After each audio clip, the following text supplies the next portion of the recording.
À la suite, une fois qu'on a déconstruit, on n'est pas encore aux plateformes, mais pas loin sur le flux de matériaux, donc justement qui va passer peut-être par ces plateformes. Et donc, on va accueillir Estelle Climat de Socotec Immobilier Durable, Marine Supio et Maxime Joly d'Alternatinov et Marine Supio, pardon, j'ai pas dit. Mineka, vous avez été cité tout à l'heure déjà. Donc pareil, c'est le même principe, un petit moment de présentation individuelle et puis après une mini table ronde. On n'a pas beaucoup de temps, mais une mini table ronde pour échanger autour des différents flux de matériaux issus de la déconstruction. Bon, on va peut-être le laisser juste vers nous, peut-être au cas où, non ou comme vous voulez. Ouais. Ah d'accord, ok, super. Bon, eh bien, bonjour à toutes et à tous. Donc, on a le plaisir de cette seconde table ronde pour évoquer ensemble, donc, comme on l'a dit à l'instant, la notion des flux de matériaux de réemploi. Et à ce titre, effectivement, donc, je suis accompagnée de Maxime Joly d'Alternatinov et de Marine Supio de Mineka. Alors, quelques éléments de contexte relatifs à la notion des flux de matériaux. Lorsqu'on parle d'économie circulaire, on pense notamment à deux notions. Une première que je voulais partager avec vous, qu'on a un petit peu abordée en filigrane ce matin, qui est la notion en fait de métabolisme urbain. Alors, qu'est-ESACO, métabolisme urbain, c'est tout simplement avec justement la prise de conscience croissante de nos ressources planétaires limitées. Donc, certains chercheurs dans la recherche-action en économie circulaire ont fait l'analogie en fait de notre ville avec effectivement donc les organismes vivants, avec cette notion effectivement que la ville consomme énormément de ressources, mais en rejette également énormément. Et donc à ce titre, cela fait écho aussi à la deuxième notion qu'on a aussi abordée ce matin, qui est celle de la mine urbaine. Pourquoi ? Puisqu'on l'a dit, l'objet et l'enjeu de notre siècle, c'est de refaire la ville sur la ville. Il n'est plus question de poursuivre notamment l'étalement urbain. Et à ce titre, donc ça passe par notamment les enjeux de rénovation et de libération à nouveau d'un certain nombre de flux de matériaux. Et il est question de s'interroger comment les remettons dans la boucle en fait, du métabolisme urbain. Et donc à ce titre, on l'a présenté, on a plusieurs enjeux réglementaires qui nous permettent en fait de qualifier ces nouveaux gisements qu'on va chercher à réintroduire, notamment des gisements de matériaux existants. Donc le premier enjeu, donc, on l'a très bien abordé avec Bobby ce matin, qui est le diagnostic PEMD. Donc l'objet, c'est aussi, comme vous l'avez compris, de ne pas uniquement faire un inventaire des matériaux. C'est surtout de commencer à mettre un premier pas dans l'opérationnel et puis de s'interroger sur les questions de conditionnement, mais aussi les questions de stockage, puisque ça va être un enjeu significatif dans la réussite des opérations de réemploi. On a également la REP qui interroge aussi les flux de matériaux lorsqu'il s'agit plus non de matériaux mais plutôt de déchets. Et donc elle a introduit l'enjeu aussi de mise en place de zones de réemploi au sein des points de reprise. Donc ça sera aussi un dernier exutoire qui nous permettra de prolonger la vie des matériaux au niveau des points de reprise. Donc si on reprend la chronologie, je dirais, d'une stratégie de réemploi, la clé de voûte, c'est évidemment le diagnostic. Donc comme on l'a dit ce matin, c'est de se poser la question, est-ce qu'on a un potentiel de ressources à disposition qui pourrait faire l'objet de réemploi ? Et quand c'est le cas, après, on s'interroge évidemment chronologiquement sur sa destination. Est-ce qu'on le remploie sur site, donc le fameux in situ, ou hors site, ex situ. Et puis, l'un des troisièmes volets, c'est effectivement la mise en relation de l'offre et la demande. Que va-t-on faire de ces matériaux hors site ? Va-t-on les commercialiser ? Va-t-on les donner ? Et si on les garde sur site, quid de la place que j'ai sur place ? Ou auquel cas, quid de la place que je vais aller chercher à l'extérieur ? Donc on a eu un exemple très parlant lors de la visite, et c'est une véritable chance pour ce projet, c'est d'avoir à disposition, à proximité, un espace pour assurer le stockage des matériaux. On a d'autres exemples en région, avec justement des projets de ressourcerie éphémères qui peuvent se faire lorsqu'on a la place suffisante pour pouvoir stocker les matériaux de réemploi in situ. On a aussi effectivement le projet du Centre Dauphine qui a permis en fait de faire ce réemploi un peu en flux tendu, en mettant très rapidement en regard l'offre et la demande dans le cadre d'une dépose sélective. Mais parfois, effectivement, on n'a pas forcément la place de stocker dans des tissus très denses, dans des tissu dense très urbain. Et donc, effectivement, le stockage intermédiaire peut poser un certain nombre de problèmes. Déjà, effectivement, comme je le dis, la disponibilité du foncier, donc à proximité pour stocker, aussi la notion de sécurisation. Pourquoi ? Parce qu'on peut aussi avoir parfois, donc on parlait de pillage, mais effectivement donc des vols aussi des matériaux, et ça peut avoir vraiment un impact important, hein. Je pense quand on a aussi investi dans du matériau de réemploi pour les recaractériser et qu'en fait ces matériaux-là sont volés, ça peut avoir un coût significatif sur le modèle économique et sur le budget de l'opération. Il y a également donc, les risques des détériorations, hein. Comme je disais, si on a des mauvaises conditions de stockage, on peut perdre en fait, la qualité du matériau. Et puis les coûts de manutention, c'est-à-dire que voilà, avoir des matériaux, des équipements pour pouvoir porter le stockage et le déstockage des matériaux, ça a un coût. Et puis le coût de transport aussi qui peut ne pas être négligeable. Donc voilà, on voit que le stockage peut être un chaînon vraiment important, même je dirais essentiel dans la réussite d'une opération de réemploi. Et donc ça pose l'émergence d'un certain nombre d'acteurs. Et donc puisqu'une image vaut mieux que 1000 mots, je vous propose celle de l'échelle qui est donnée dans un article de Matériaux Réemploi, que je vous invite à consulter. Donc ça présente en fait l'émergence des différents acteurs qui se positionnent sur les enjeux de stockage. On l'a cité ce matin, voilà, on avait nos grands-parents, toutes les précédentes générations, voilà, qui avaient vraiment une logique de réemploi avant l'heure. Et donc ça passe par les particuliers qui peuvent parfois avoir un œil aiguisé sur l'usage des matériaux.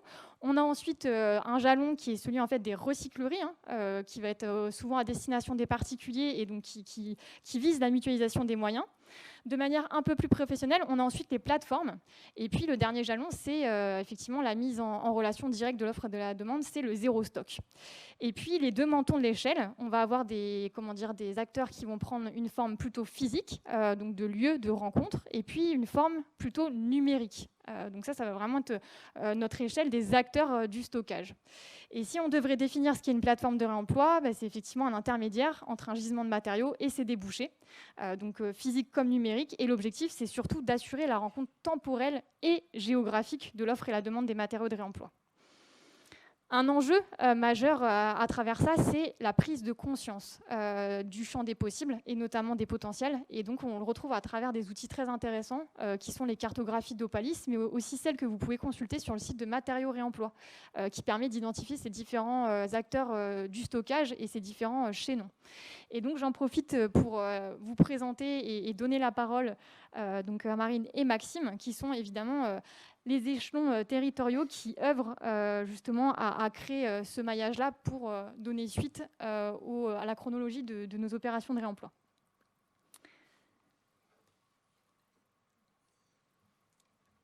Donc, bonjour à toutes et à tous. Donc moi, je vais commencer par vous présenter donc Mineka, qui est une plateforme de matériaux qui se situe sur Villeurbanne, vous m'entendez bien comme ça ? En périphérie de Lyon. Donc Mineka, comment est-ce que ça a commencé ? Et il me manque une slide, mais je vais faire ça, c'est pas grave. Donc comment ça a commencé ? Ça a commencé en 2016, où c'était donc un groupe d'architectes qui étaient assez désemparés de voir tout ce qui partait sur leur chantier sans pouvoir les garder ni les réemployer sur leurs propres opérations.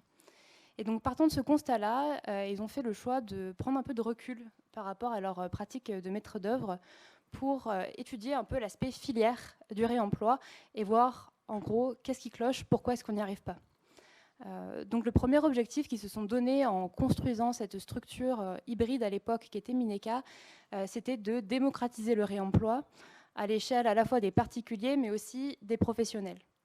En fait, l'idée, c'était de sortir un peu de cette idée de la récup qui, des fois, pouvait créer vraiment un frein auprès des professionnels pour montrer le réemploi comme réelle pratique.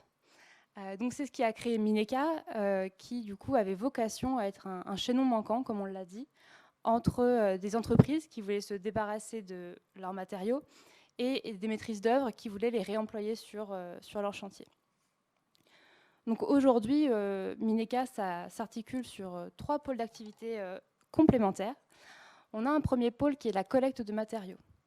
Donc via ce pôle, on s'adresse aux collectivités, aux entreprises générales, aux artisans, pour collecter les matériaux en pied de chantier. Donc ça peut être du gros œuvre comme du second œuvre, de la finition et de la scénographie. L'objectif, c'est de leur apporter une solution, une alternative à la mise en benne. Donc ce sont des prestations qu'on réalise régulièrement et qui permettent d'alimenter la plateforme de matériaux. Donc la seconde phase, une fois qu'on a collecté ces matériaux, c'est de les amener sur la plateforme. Donc on a une plateforme de stockage de 700 mètres carrés à peu près sur Villeurbanne, pardon, excusez-moi, où on va redistribuer ces matériaux. Donc pour vous donner un ordre de chiffre, en 2021, on était à 132 tonnes de matériaux collectés et redistribués. Donc c'est un chiffre qu'on espère augmenter, voire doubler cette année.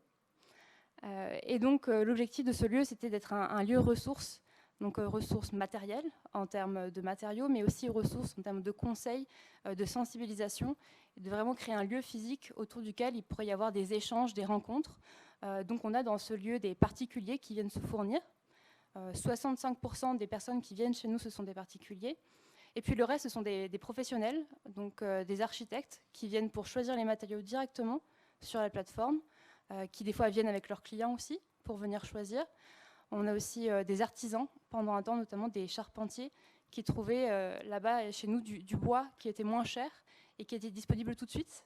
Donc ils y voyaient un réel intérêt.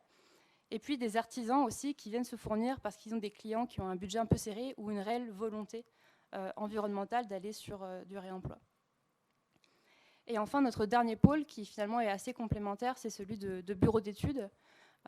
Donc c'est lorsqu'on a un projet qui a une trop grosse échelle pour que la solution de la plateforme soit intéressante ou qui se situe en dehors de notre rayon de collecte, qui est très resserré autour de la métropole de Lyon, on va intervenir, nous, sur de la partie programmation, finalement, jusqu'à la réintégration des matériaux, comme on a pu le voir un petit peu plus ce matin.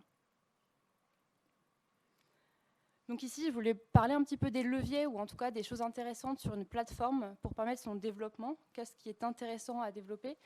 Et le premier point sur lequel je voulais appuyer, c'est la question des synergies et de travailler en groupe, en groupement, avec d'autres compétences. C'est-à-dire qu'en tant que plateforme, aujourd'hui, on peut assurer le stockage, on peut assurer de la redistribution, mais il y a des compétences qu'on n'a pas en interne, du moins chez Mineka, comme de la dépose sélective, par exemple, comme on l'a vu tout à l'heure. Et donc, on a répondu sur des opérations avec des constructeurs, ce qui est assez rigolo, parce qu'au début, quand on allait les voir, au début de Mineka, on n'a pas été très bien accueillis. Et maintenant, on travaille ensemble, donc c'est plutôt une très bonne nouvelle. Et donc, ça permet vraiment à des plateformes comme la nôtre, qui ont une échelle qui est finalement assez restreinte par rapport à une échelle industrielle, de déployer de nouveaux moyens et d'aller chercher plus loin les ressources. On a aussi la question de la sensibilisation. C'est une chose qui était vraie au lancement de Mineka, mais qui est toujours vraie aujourd'hui. C'est que pour créer un réseau et une filière qui soit apte à venir se fournir en réemploi ou aussi à nous solliciter pour venir chercher les matériaux, il faut que les professionnels soient formés, nous connaissent, sachent comment ça fonctionne. Et donc c'est une grande part aussi de notre activité qui se formalise par des formations, mais aussi par la sensibilisation au quotidien des partenaires avec qui on travaille et qui est toujours nécessaire. Et le dernier point, c'est la double casquette, qui à mon sens est assez intéressante, et on reviendra dessus un peu tout à l'heure. C'est le fait d'avoir un pôle d'expertise avec un pôle plus opérationnel, qui s'enrichissent mutuellement vraiment en compétences terrain, mais aussi en compétences plus techniques sur le déroulement de projet. Et je vais conclure là-dessus sur une initiative qui se met en place donc en région Auvergne-Rhône-Alpes, qui est la création d'un réseau qui s'appelle Matora. Donc c'est un réseau qui est piloté aujourd'hui par la CRES, donc la Chambre régionale de l'ESS, qui a vocation à regrouper les différentes matériothèques qui sont présentes sur le territoire. Donc c'est une initiative assez intéressante parce qu'on a toutes des modèles assez différents. On intervient sur des bassins aussi qui sont différents. Nous sur Lyon, vers Clermont-Ferrand, dans des domaines aussi beaucoup plus ruraux. Et donc l'objectif de cette mission-là, c'est de partager des connaissances, de mutualiser aussi des moyens, peut-être de mutualiser de la matière, poser la réflexion de la circulation de la matière sur la région aussi, et de voir comment chacun sur notre territoire, on peut arriver à être un maillage et à rayonner, à parler de réemploi, chacun sur notre région. Et je te laisse Maxime pour la suite. Merci bien. Bonjour à tous, donc Maxime de la Matériothèque Alternatinov. Donc, je vais également présenter rapidement Alternatinov. Donc déjà, au niveau historique, on a été créé récemment en 2019 avec la volonté, suite à un constat comme Mineka et beaucoup d'autres du secteur, qu'il n'y a pas de filière aujourd'hui vraiment établie, en tout cas massif, et qui permet le réemploi de matériaux, en tout cas à l'époque, et encore aujourd'hui d'ailleurs, hein, on invite tous ceux qui veulent à se lancer dedans.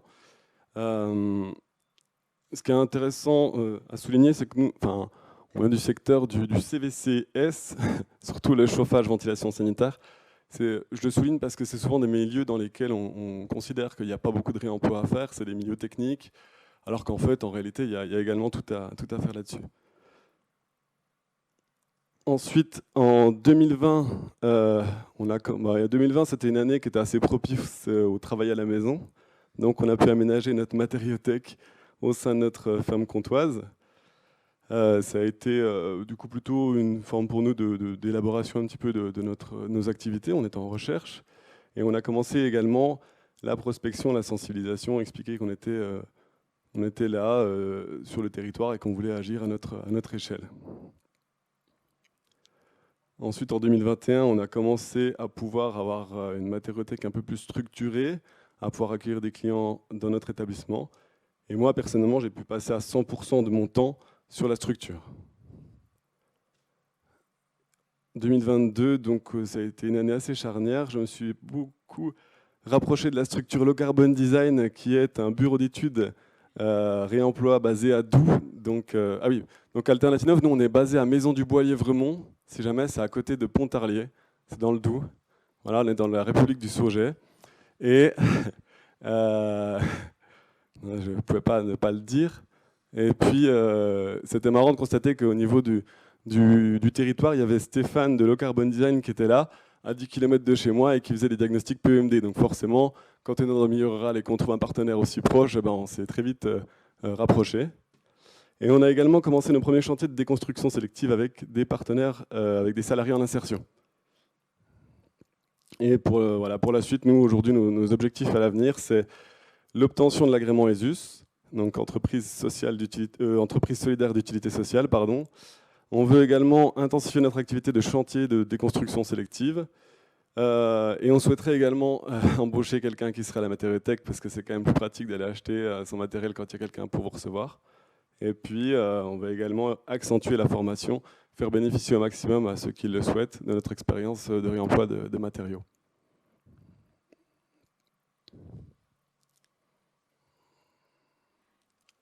Merci pour ces présentations.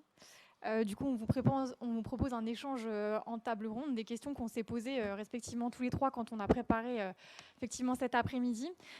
Donc, un premier questionnement qui s'est posé à nous, dans le cadre de la diversité de vos plateformes respectives, c'est revenir sur la notion de modèle économique de ces plateformes et notamment de la diversité des missions.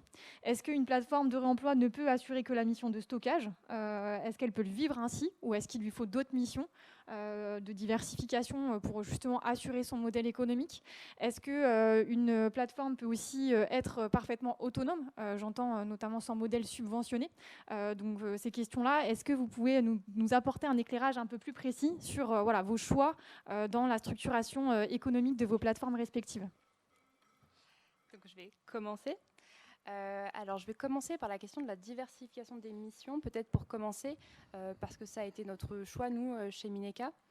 En effet, elle s'est posée parce que, au début de Mineka, donc en 2016, clairement, le lancement de la matériothèque n'était pas à l'équilibre. Et c'est un équilibre qu'on a mis du temps à trouver. Parce qu'on est, en effet, comme on le disait juste avant, sur une logique un peu du don. Donc, on a eu des difficultés au début à aller convaincre les partenaires de travailler avec nous sur la matériothèque.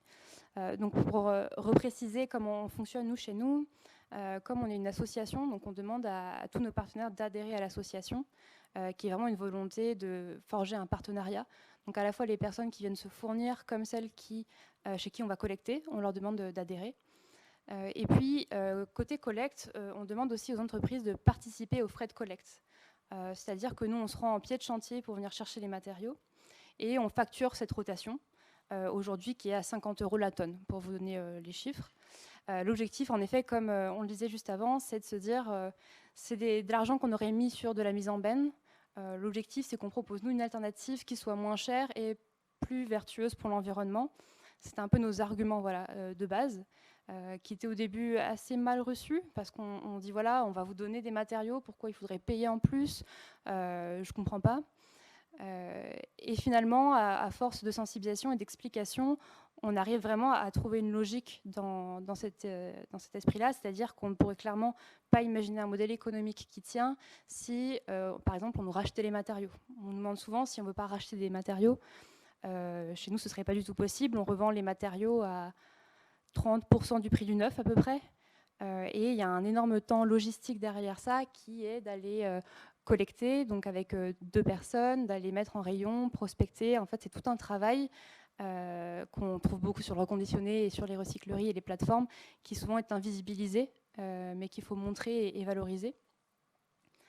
Et donc, du coup, dans cet esprit-là, d'avoir un pôle de conseil, pour nous, ça a été vraiment un support pour construire la matériothèque et pour petit à petit, du coup, la structurer et la rendre autonome.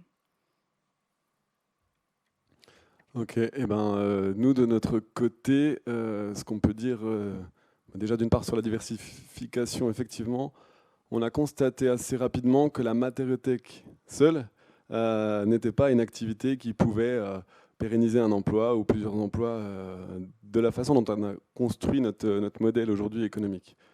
On a un modèle économique un peu différent. On arrive plutôt à essayer de donner un intérêt financier à ceux qui déposent des matériaux chez nous avec le modèle de dépôt-vente. Donc avec un compte client qui est crédité à chaque vente qui se fait pour essayer de motiver même ceux qui ne sont pas forcément très sensibles à l'intérêt écologique. Voilà. Par contre, c'est vrai que, comme tu le disais, c'est du coup beaucoup d'énergie déployée, beaucoup de travail, pour au final très peu de... Enfin, voilà, on n'est pas sur quelque chose qui pérennise un emploi. Donc on a eu l'obligation de diversifier et du coup de travailler avec notamment le carbon design pour les diagnostics PEMD et également de se tourner vers la déconstruction sélective pour facturer un service qui permet lui par contre de pouvoir pérenniser l'activité de manière générale. Ce qu'on peut retenir aussi, c'est que ça dépend de la philosophie, je dirais des porteurs de projets qui décident de monter la plateforme, mais ça dépend aussi du contexte local. Et pour vous partager une anecdote, moi j'ai découvert les initiatives de manière assez rapprochée de Mineka et puis de Alternatinnov. J'ai notamment commencé par Mineka qui était pour le coup au plus près de la mine urbaine.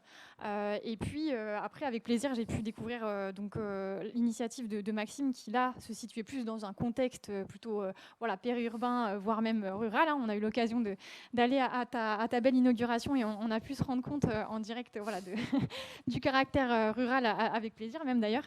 Et du coup, ça m'a soulevé la question suivante, qui est rural vs urbain.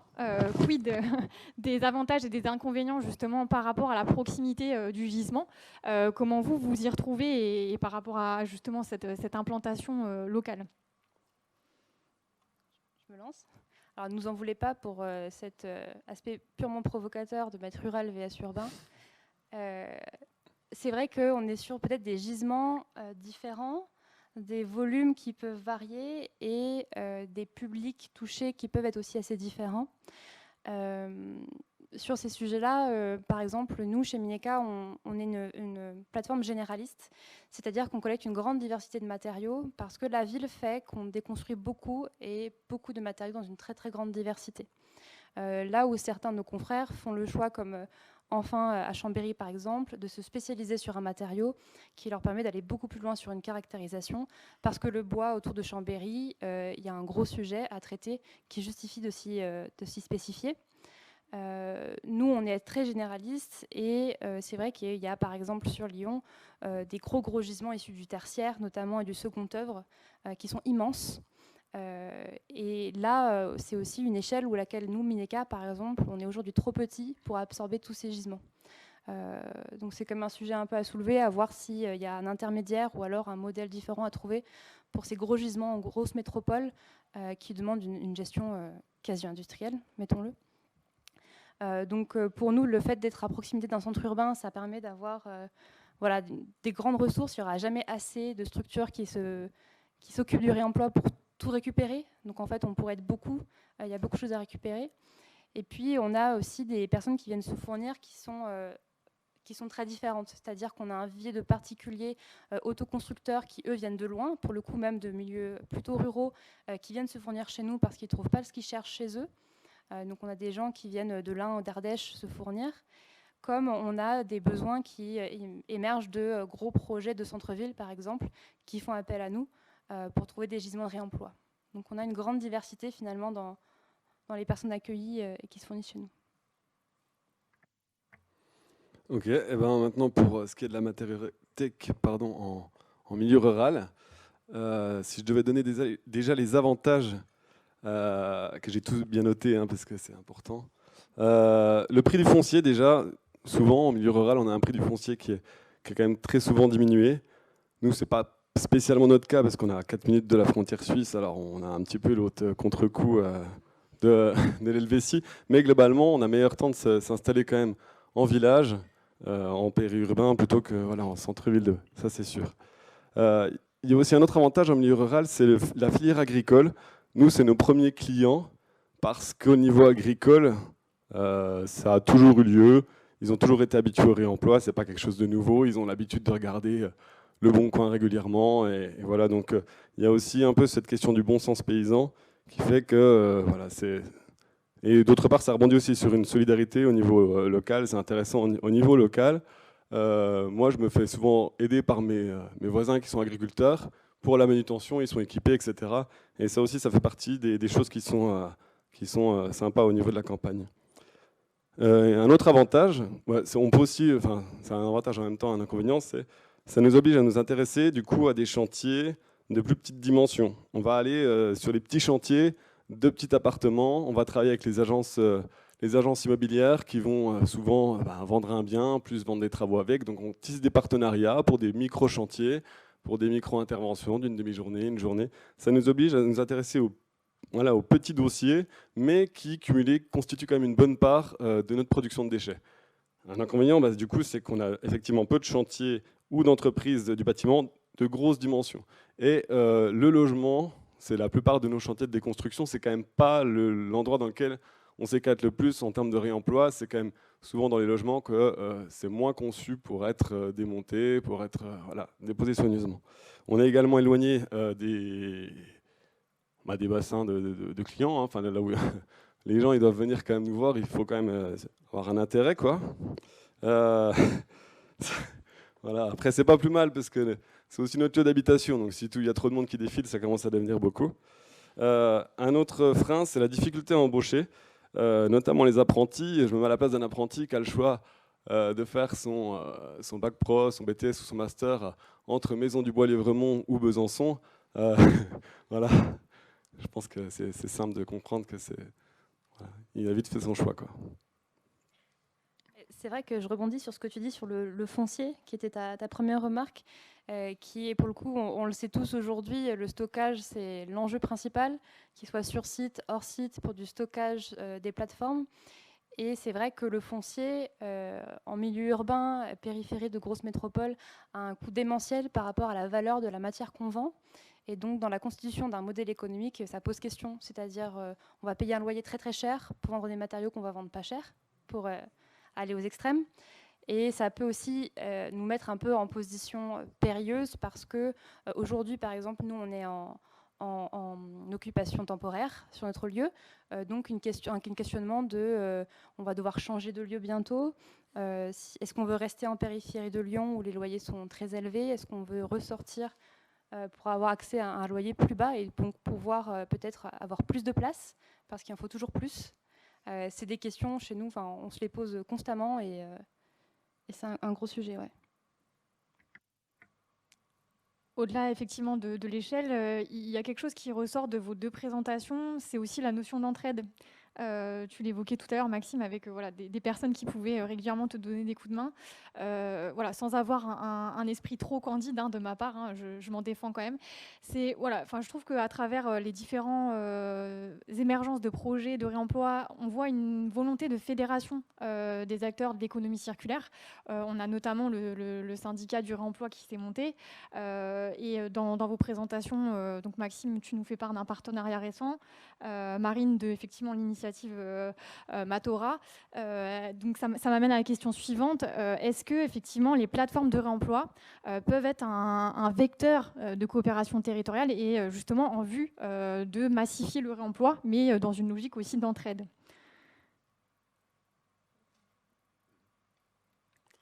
Ah oui, oui, franchement, je pense que c'est essentiel.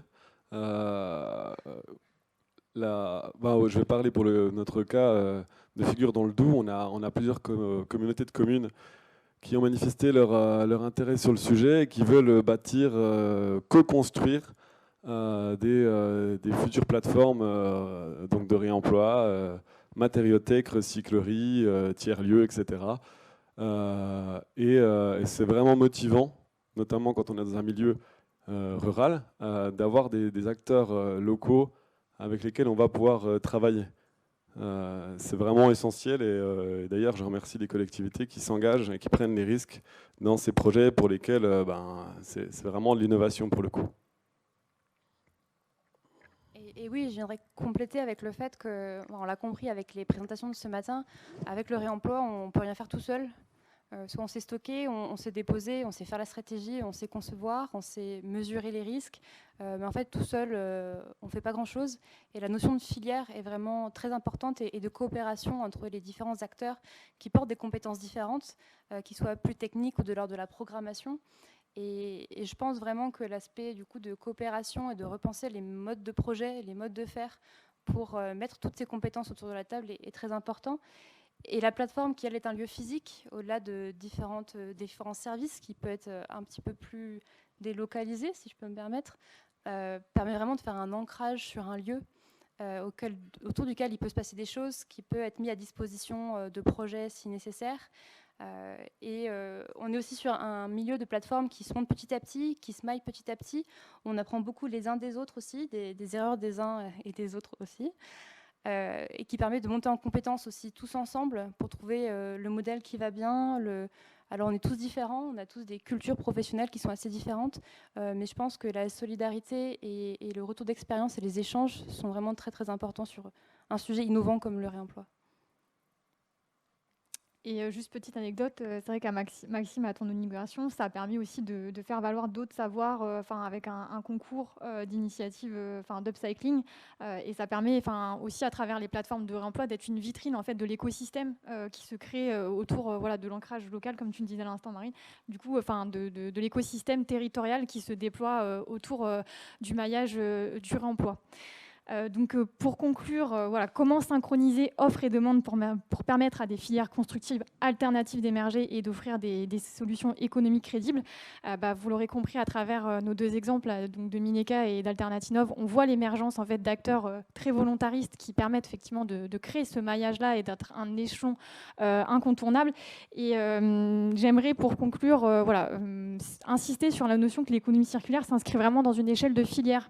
C'est-à-dire qu'il n'y a pas de filière sans maître d'ouvrage prêt à s'engager dans des opérations de réemploi volontariste, et inversement, il n'y a pas de structuration de filière pour accompagner un projet si besoin. Donc l'idée, c'est vraiment faire aller de concert et maîtrise d'ouvrage volontariste et filière à se structurer.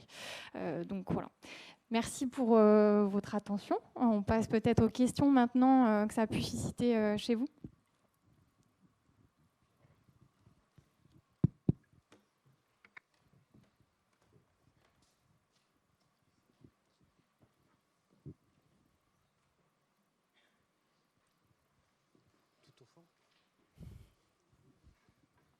Puni au fond de la salle. Bel effort du micro, oui. Oui, vous n'avez pas trop parlé de l'aspect information et connaissance de l'offre et la demande. En gros, les plateformes numériques. Alors, j'ai un peu raté. Comment on peut imaginer des plateformes numériques pour savoir qu'est-ce qui est disponible et où, que ce soit en offre ou en demande. Deuxième question, comme le sujet il touche un peu aux spécialistes de la logistique, est-ce que il y a des ponts qui seraient possibles avec les grands faiseurs, qu'on les aime ou qu'on les aime pas, hein, qu'ils soient physiques ou numériques? Je parle de Amazon, Point P, Le Bon Coin. Et puis troisième, vous avez parlé du foncier, notamment urbain. Bon, il y a la gare Viotte, il y avait des hangars Cernam qui sont transformés en bureaux. Ça aurait pu être des belles plateformes, non? Je peux commencer sur la question du numérique. On a en effet, on en a parlé brièvement, le développement de plusieurs structures avec les avantages et les inconvénients de chaque typologie. Aujourd'hui, on n'a pas une plateforme en France qui recense tous les matériaux disponibles. On a comme type de ressource la cartographie d'Opaïs qui permet d'identifier les fournisseurs de matériaux, quels qu'ils soient, brocanteurs comme plateforme de matériaux. Et puis, on a des structures. Donc, nous, par exemple, on a un catalogue qui est disponible en ligne. Comme on peut avoir d'autres types de structures, CycleUp ou Pacassia, pour ne pas les citer, qui, eux, vont faire de la mise en contact, on va dire, entre... c'est un peu le bon coin du pro, qui a tel matériau sur son chantier, qui va le mettre sur le site et qui va permettre peut-être en face d'avoir un repreneur qui va se montrer intéressé. Donc on a un peu ces deux fonctionnements-là qui fonctionnent en parallèle, avec des avantages et des inconvénients. Les avantages de la structure physique, c'est que le stockage peut être prévu sur plus long terme, là où la plateforme numérique en général est plus de site à site, c'est-à-dire le moment où il faut débarrasser le chantier, les matériaux ne sont plus disponibles. Et je dirais aussi l'avantage de pouvoir voir la matière quand on va l'acheter, chose que nous on croise beaucoup chez les gens qui viennent nous voir. Quand on va sur la plateforme physique, on choisit la porte qu'on va prendre par exemple, on choisit la poutre qu'on va ramener chez nous. Là où une plateforme numérique, on a un contact avec la matière qui est plus difficile. Par contre, les avantages de la plateforme numérique, c'est qu'on va toucher un public plus important, plus large, à échelle plus large aussi, donc peut-être plus de visibilité à l'avenir. Et je pense que peut-être qu'on a évoqué ce matin avec le CSTB notamment, qui pourrait regrouper les diagnostics PEMD, donc montrer ce qui est disponible sur les chantiers à ce moment-là, peut être une solution pour avoir un lieu regroupé. Mais aujourd'hui, il faut encore aller voir les structures qui sont autour de chez soi pour voir la matière qui est disponible et les contacter un peu un par un pour voir ce qui s'y passe. Oui. Pas grand-chose à rajouter, si ce n'est que chez Alternative, pour l'instant, on a fait le choix de mettre toutes nos annonces sur Le Bon Coin et sur notre site internet. Mais c'est quand même du temps. Et en plus, c'est une multiplication des actions qui fait du coup une augmentation des risques de faire des erreurs, etc. Donc au niveau des plateformes numériques, c'est vrai que c'est essentiel pour s'adapter aux besoins de la demande aujourd'hui, surtout après Covid. Mais pourquoi pas aller frapper à la porte de Le Bon Coin et trouver des solutions avec eux ou d'autres avec plaisir. Les négoces de matériaux habituels également, on travaille déjà avec eux et pourquoi pas. Là, de leur côté, ils ont la chance d'avoir déjà les structures prêtes, donc ils pourraient très bien s'y mettre. Simplement, aujourd'hui, ils n'ont pas encore le logiciel de fonctionnement qui va dans ce sens. Peut-être que ça viendra. Après, Amazon, bon, je ne sais pas trop si on pourrait tisser un partenariat avec eux. Voilà. C'est pas les premiers qu'on irait voir, quoi.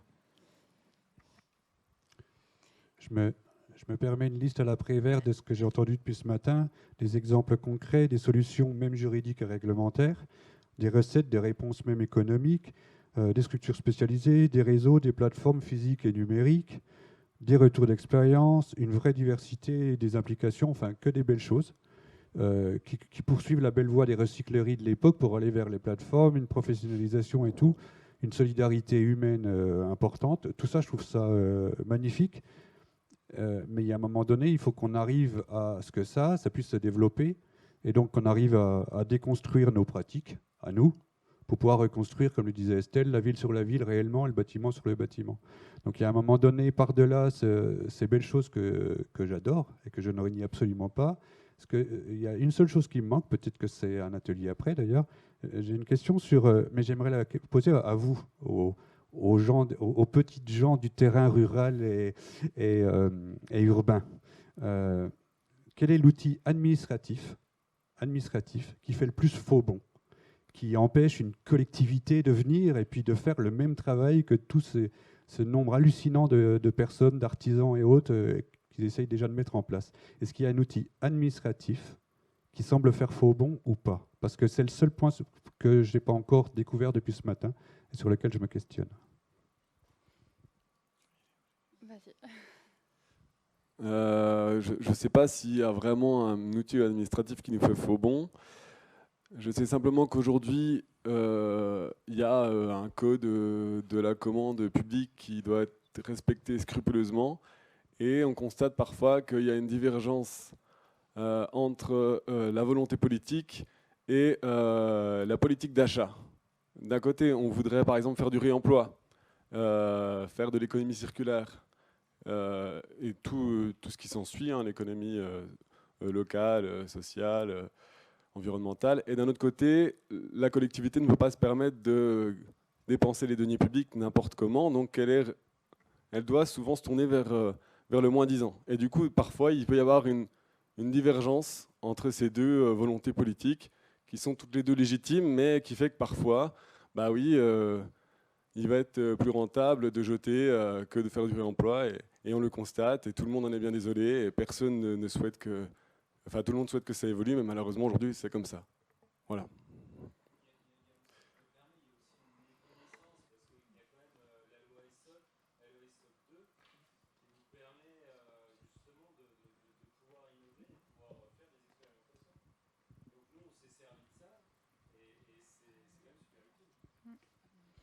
C'est vrai. Ce qu'on note, nous, beaucoup, c'est la différence en fait, c'est la prise de risque qui, aujourd'hui, est encore considérée comme une prise de risque, qui sont vraiment freinées.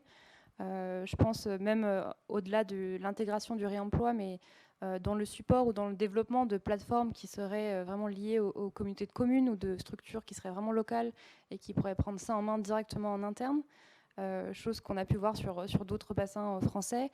Et la volonté de peut-être soutenir des acteurs qui lanceraient des initiatives, mais pas de prendre en main et de piloter ce genre de développement. Chose que, d'après ce que tu dis, Maxime, évolue et change. Mais il y a quelques années, ce n'était pas le cas.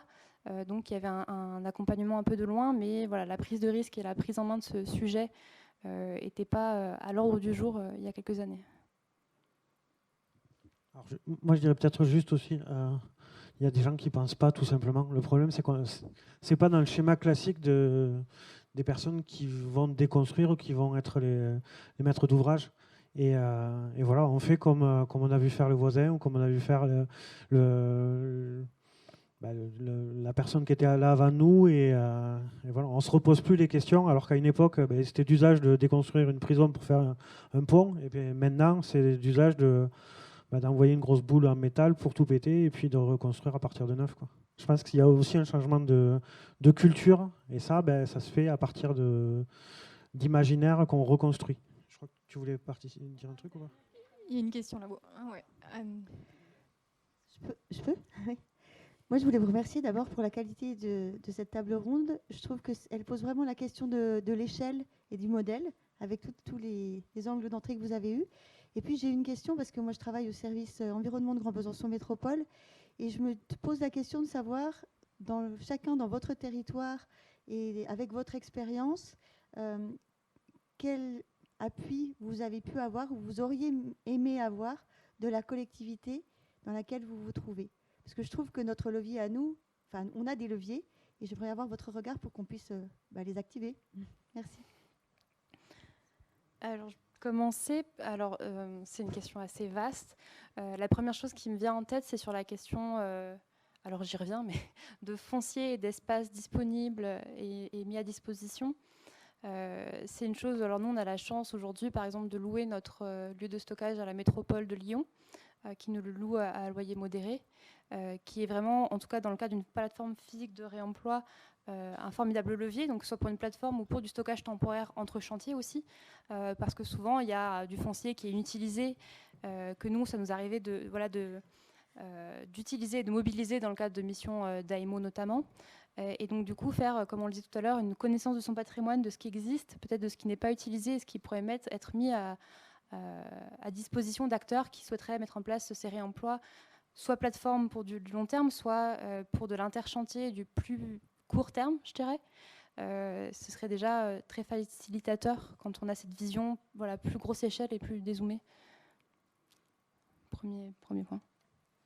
Et ben, moi, de mon côté, ce que je peux dire, c'est qu'au niveau du Doubs, pour le coup, on a de la chance parce que je vais en parler plus en détail, mais le territoire de la communauté de communes des Portes du Haut-Doubs et les territoires de la Comcom de Morteau et du Russé lancent des projets qui incluent les associations, les entreprises, les citoyens, tous ceux qui le souhaitent, dans des projets de recyclerie matériothèque. Et nous, ça nous permet justement de pouvoir participer, de co-construire ensemble en partenariat avec France Active, avec des structures comme la Fruitière Énergie ou d'autres, qui ils prennent vraiment le sujet à bras le corps. Et quand on en discute avec d'autres personnes, d'autres acteurs du réemploi au niveau national, ils disent « Ah ouais, vous avez de la chance sur votre territoire, vous avez vraiment des territoires qui se lancent là-dedans. » Donc s'il y a des exemples à prendre, c'est vraiment de ce type d'initiatives qui sont portées par la collectivité. Dominique, tu voulais dire un truc? Il y a un énorme frein, moi, par rapport à Laurent, là, un frein psychologique. Moi, j'ai rencontré récemment une grosse entreprise dans la Nièvre qui fait du recyclage de déchets inertes, qui récoltait des déchets provenant d'infrastructures routières qui étaient gérées par soit des collectivités, soit par le département.